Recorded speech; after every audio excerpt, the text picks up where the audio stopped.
Our topic for the presentation is this Europeanisation. It probably won't be quite as engaging as yours was. So the Europeanisation is this broad term, and one of the articles that we've read for this called it fashionable, saying that people were sort of opting into using it because it was cool to use, but it didn't really prescribe to this one thing. And it essentially notes the process of Europe becoming more European. So finding a more specific definition than Europe becoming more European is where it gets a bit problematic and contentious. Because firstly, you've got different academic disciplines. So primarily, do we take a political institutional approach or a sort of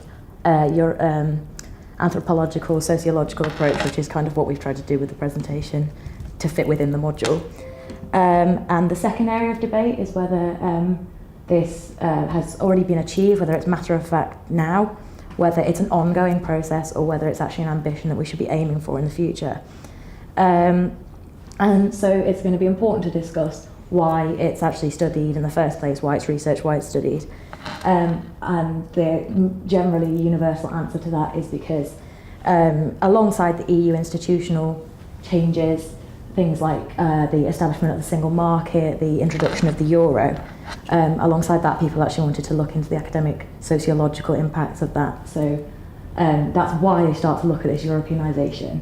However, when you look at this how question, it's not quite so rigid in terms of answer. So there's different ways of how to study Europeanisation.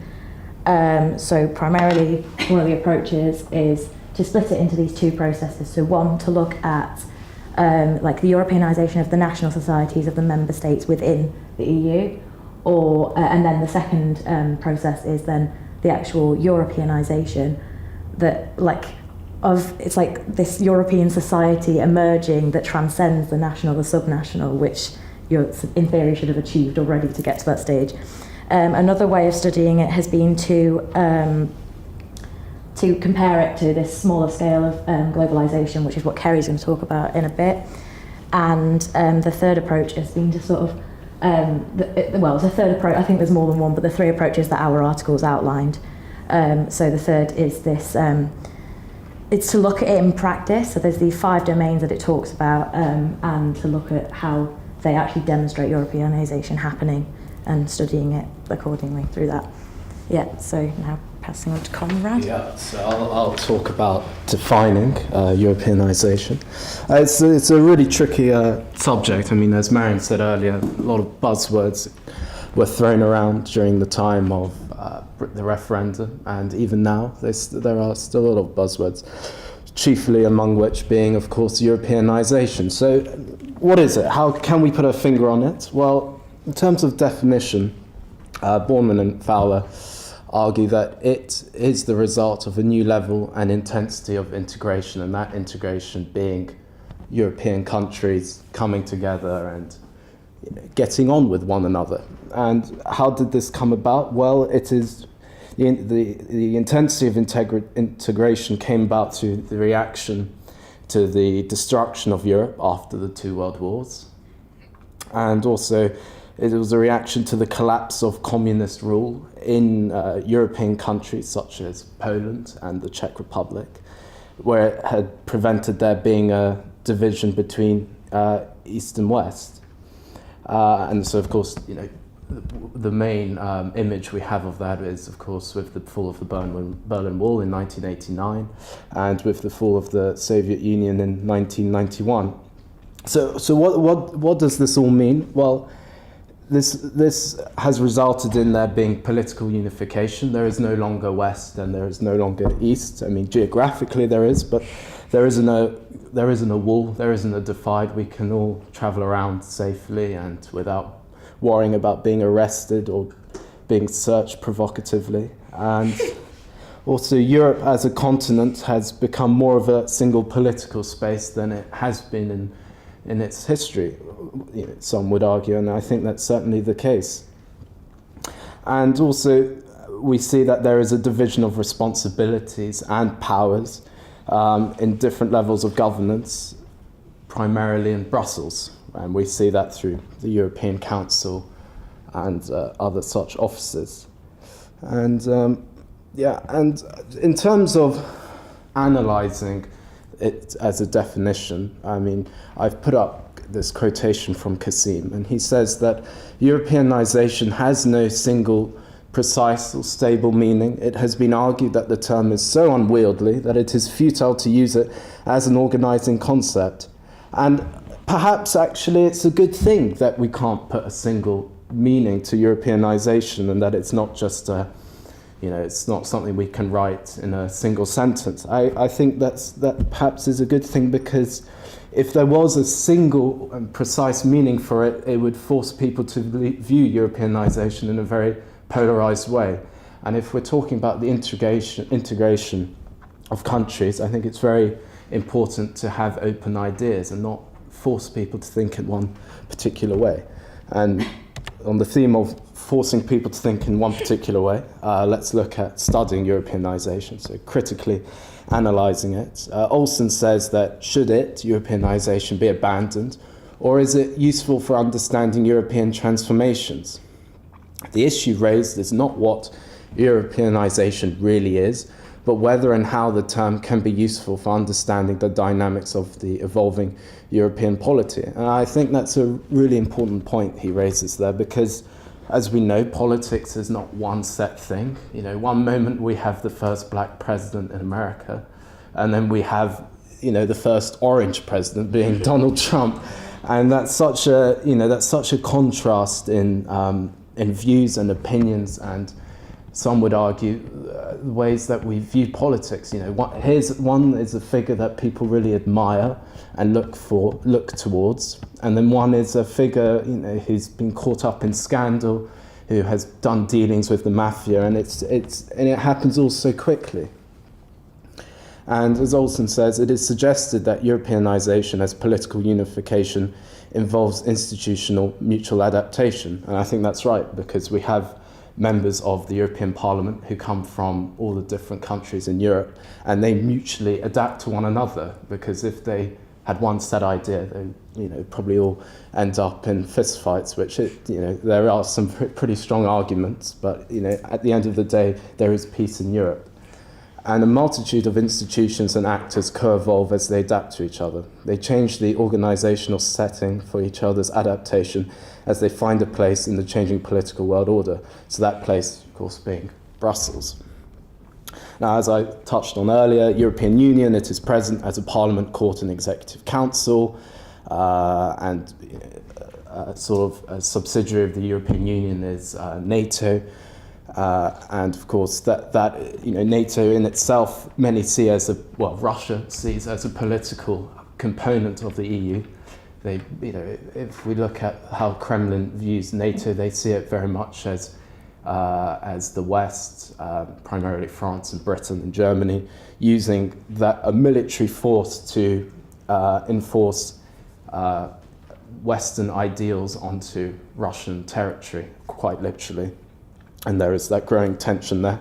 And if there's Operation Kibrit, which is taking place in Estonia, which is the really working there under the United Nations watch to ensure that what happens there is solely so that neither side is really trying to install political ideals into Estonia. It's really there as a buffer to ensure that there is peace, and that one side, Russia or the NATO, are not trying to, brainwash Estonians, if you like. It's, Estonia is a country, and it has to remain that way.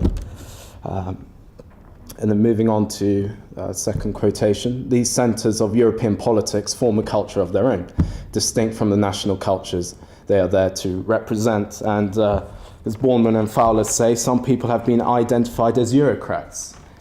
I think, and who speak their own mix of languages. So I think what we're seeing from Europeanisation, in the sense of Brussels in the EU, is that in some instances there are people who are becoming very Europeanised, in the sense that though they may come from one particular country, they themselves see themselves as being European components, speaking multitudes of language and working for the greater good of Europe, and not necessarily just what, say, their country wants them to work towards.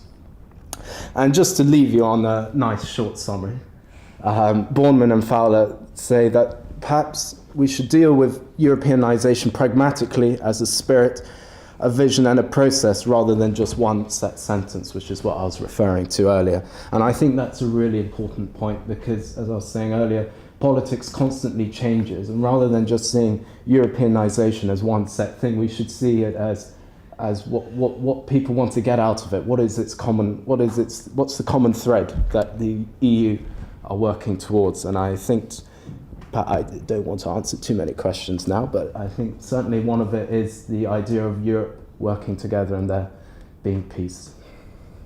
So I'd like to hand over to my next. I'm back. So as I said before, Conrad, take that. So as I said before, there's these different ways of studying, as Conrad's just sort of said, and I'm supposed to be sort of focusing on these 5 areas where the process of Europeanisation is sort of demonstrated in practice, and you can study them like that. So the 5 domains are language, currency, tourism, sex and sport, which I think Marion actually mentioned before, some of them. So the first that we'll talk about is language. I think it's common knowledge that the EU, like in early days, sort of tried to establish a common language, either through resurrecting sort of dormant or ancestral languages of the languages we use today, or through creating artificial languages, the most famous being Esperanto. And these met minimal success, otherwise we'd all be speaking them now.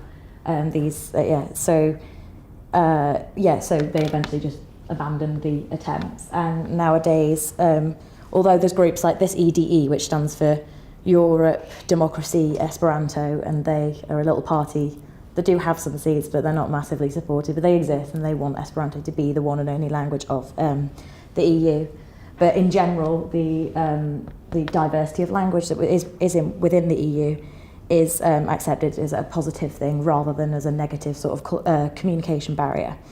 And it's even sort of widely accepted that the states that don't encourage, if a state weren't to encourage the learning of different languages by its citizens, then it would be putting itself at a disadvantage. So this is actually an example of the top-down concept where institutions try and impose something, and then may or may not be accepted by the sort of by actual society.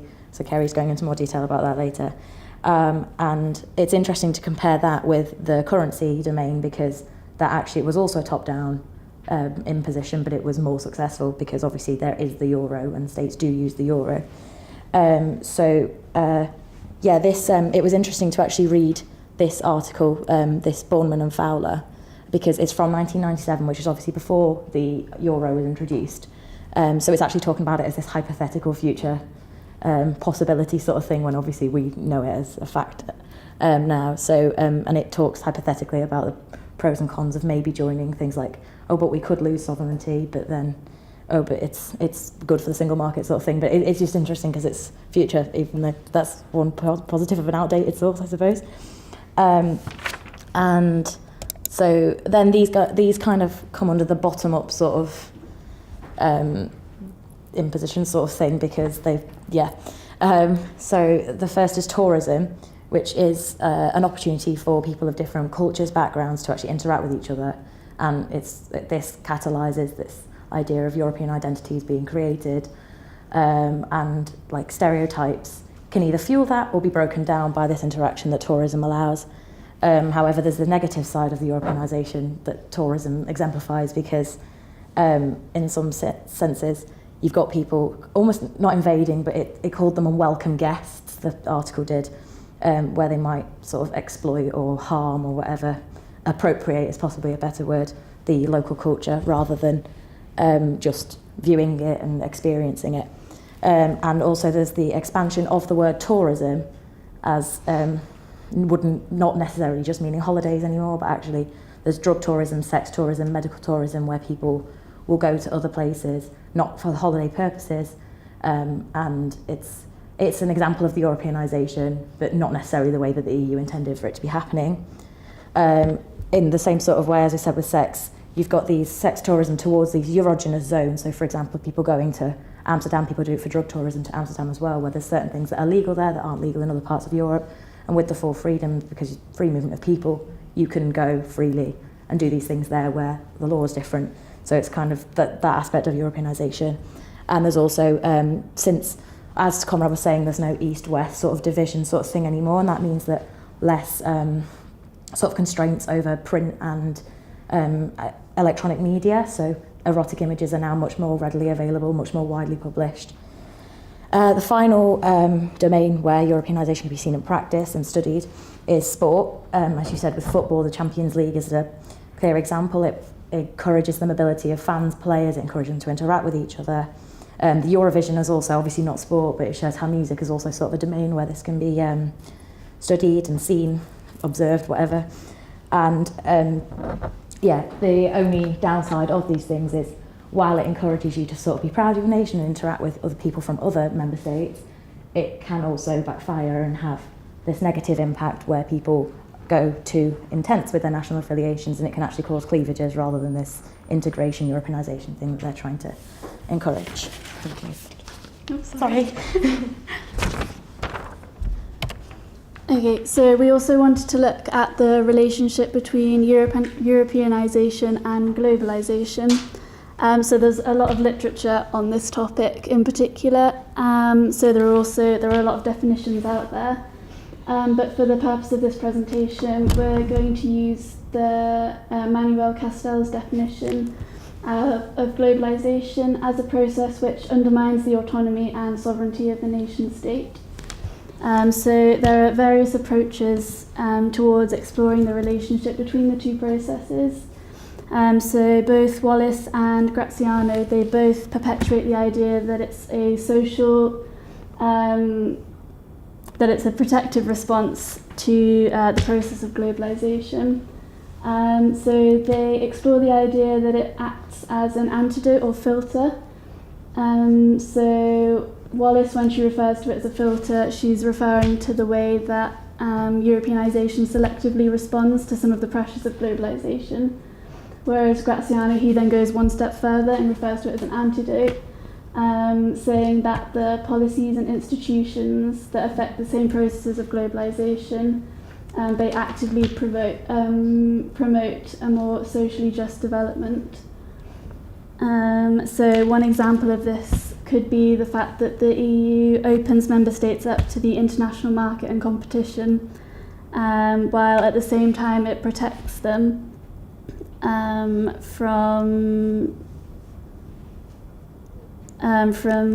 with the monetary union and the single market. So there's another example, which is the social cohesion policy, which is aimed at the protection of what is perceived as the growing social model. So this type of European policy represents one of the ways in which Europeanisation acts as an antidote for globalisation. So it's usually explicitly targeted at underdeveloped regions who are in need of financial investment to catch them up with surrounding areas. And so this combats the negative effects of the liberalisation and deregulation process. For example, increased inequality or the destabilisation of the nation state, which are very often associated with globalisation. So Italy, for example, it's part of the Integrated Mediterranean Programme, so that aims to promote a safer environment, the valorisation of natural and cultural resources, as well as sustainable mobility and social inclusion.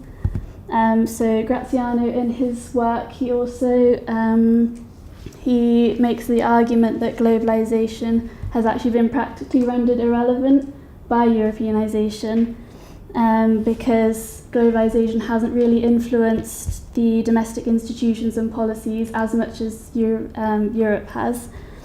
So globalisation has actually been neutralised in a way by the continuation of market correcting policies, such as the social cohesion policy.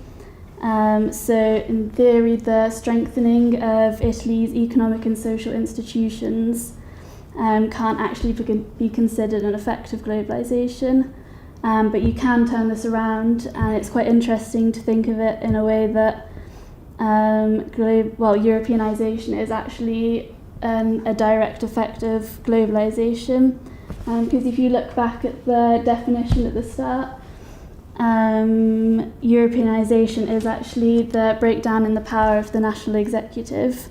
And that is exactly what Castells actually defines globalisation as. So in a way, any effect of Europeanisation is actually an indirect effect of globalisation. So this ties in with Rosamond's approach, which looks at Europeanisation as a facilitator for globalisation. So that's the fact that the EU has actually accelerated market integration and has increased the associated drift of governance functions to the European level. And this can also be linked with the emergence and growth of other forms of regionalism, such as NAFTA, which all catalyses the process of globalisation. And then, as well as Amy mentioned earlier, there are the 4 freedoms of the EU, so that those all work together in order to facilitate market liberalisation, which again is linked with globalisation. Some scholars actually also argued that globalisation itself is being Europeanised. So the EU is effectively creating its own model of a global world within itself. And it has all the advantages of neoliberalism, but it has the protective mechanisms in place to combat any negative effects. So next we'd also like to talk about top-down Europeanisation. So Europeanisation is actually defined as the top-down influence of the European Union, on its member states, along with a feedback loop into the bottom-up process of European integration. So Izzy's going to talk about bottom-up Europeanisation later. But looking at the top-down approach, which scholars actually consider to be prevalent over the bottom-up approach. So that's the idea that European institutions exert pressure on member states to adapt to European regulations by altering their own domestic policies. But there are some people who have argued that it actually has several downsides in that it doesn't create a European identity because the citizens aren't actively engaging with the EU. So Vivian Schmidt, for example, she goes ahead and says that it's the reason for the lack of identification of European citizens with Europe. And you can kind of see with I think in the 2014 elections, under half of the European population actually voted. So it's not difficult to argue that the EU just isn't properly engaging with the citizens. So yes, linking on from this, it's interesting to look at whether any idea of a European citizen actually exists, together with a European identity. Eurobarometer polls have shown that European citizens still maintain a stronger allegiance with their national identities rather than the EU. So this could be linked with the idea that the top-down Europeanisation, it's a very distant approach, and people can't really relate to it because within their national governments they have, it's very well established and it's just a single government. Whereas with the EU, it's governed by multiple different authorities and there are very highly complex interactions. So I think a lot of people struggled to just relate to the process and actually understand what's going on. And then Brexit, that can also be taken as another example for the pitfalls of the top-down approach. Because, yes, as I said before, the citizens never properly engaged in Britain. So you could say that the bottom-up process might have been more successful in that the citizens would have felt as though they were part of the EU. And it's actually, there was one scholar, Erica Harris, she talked about the fact that the only way to actually measure the intensity of the EU identity is to have a state leave the EU and for that society to then become aware of exactly how much of a role it played. So it's going to be interesting to see in the future how the British maybe become aware of the things that they had under this framework, which they no longer have, or the opposite could perhaps happen. But yeah, so it's going to be interesting to see how that unfolds. I'll pass you on to Izzy now. Okay, so while top-down Europeanisation has been quite well researched, a process that's been quite neglected is bottom-up Europeanisation. It is widely argued that research designs for this process have so far been quite underdeveloped due to the mass concentration top-down. So I'm going to quickly try and attempt explaining a little bit about it before analysing how what's been working so far. So this process of Europeanisation occurs when individual nation states begin to affect the policy of the European Union in a given area, as opposed to the top-down approach in which the state is viewed as a reactive towards changes in the Union. So in order to measure and research bottom-up Europeanisation, we have to look at 3 different variables, which is 1, proaction, 2, rejection/promotion, and 3, usage. So proaction involves reorientation of national groups to supranational venues. This term does not set EU influence in the national sphere as a prerequisite for mobilisation at a supranational. Secondly, rejection and promotion concentrates on the appearance of anti and pro-EU groups and movements at the domestic and European levels. So the activities of these groups are defined by their response to increasing levels of integration. Some typical responses include social movements and protests. And thirdly, usage is a reaction to top-down pressures, such as EU politics, policy and institutions. So changes within the EU leads to shifts in the national political environment, which influences the behaviour of national and sub-national groups. So far, bottom-up Europeanisation hasn't been very successful, as this is largely unfavourable for social movements across Europe, as these groups are seemingly unable to learn how to influence EU-level policy actors, and they are unable to exploit opportunities at an EU level. An example of when bottom-up Europeanisation has been disadvantageous for nation-states and sub-nations can be seen when one studies the anti-GMO movement in France, so that's genetically modified organisms.